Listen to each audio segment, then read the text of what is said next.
Greetings from Bishop Fenwick. This is Tom Noonan, president here, and as you may have heard, Fenwick is extending its teaching and learning well beyond the confines of its classrooms, given what's happening in our world today. And that same spirit of extending ourselves to our current students, we wanted to extend ourselves to you, our future students, our accepted students and families, and to share with you an update on how we're responding to what is happening in our world. This is an unprecedented time. It's really uncharted territory.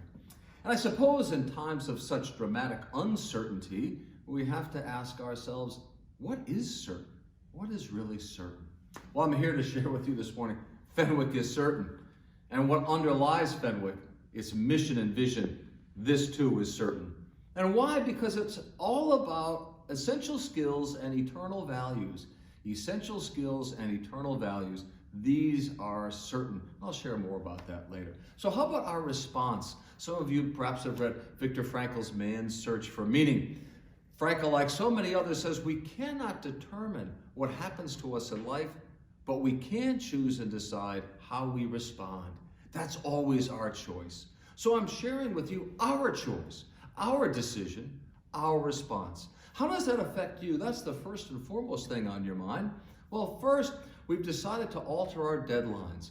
So our current deadline, March 23rd for the deposit and the tuition payment for next year, a total of $750, that's still there. And if you've done that, wonderful. If you're still trying to figure it out, we're gonna move the deposit deadline to April 1st and the tuition payment of $500 to May 1st. Remember that the $250 deposit will retain your son or daughter's spot in the class and also reserve any financial aid awarded, whether it's need-based or merit-based. So that's good news, I hope, for you as together we try to work our way through this difficult time.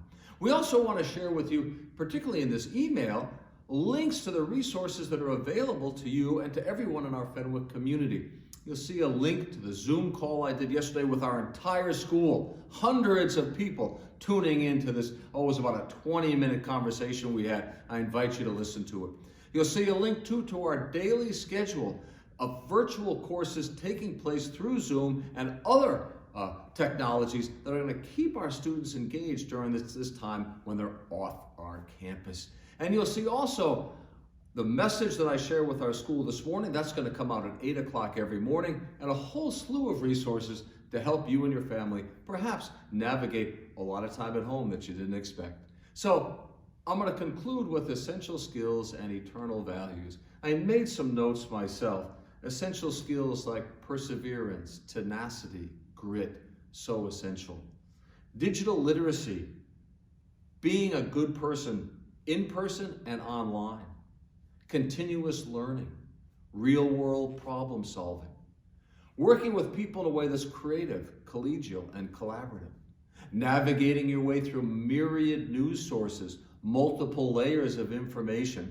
All of those skills are essential, and that's what students here at Fenwick learn.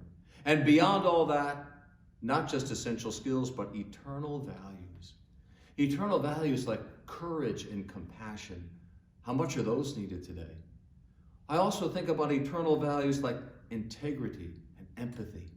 That's the heart of Fenwick, and I know that's what you want for your sons and daughters. And finally, faith, hope, and love. Faith in a God who cares for us. Hope in a future that will be brighter than what it is today.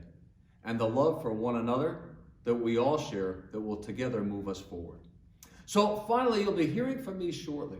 I'd like to reach out to you personally to have a conversation about you and your family and Fenwick. Not to be intrusive or invasive in any way, but simply to be sensitive to the times in which we live and supportive of you as you make your decision. If you'd like to beat me to the punch, feel free to give me a call. My number's in this email. Listen, we will talk soon. You're in my thoughts and prayers. Take care.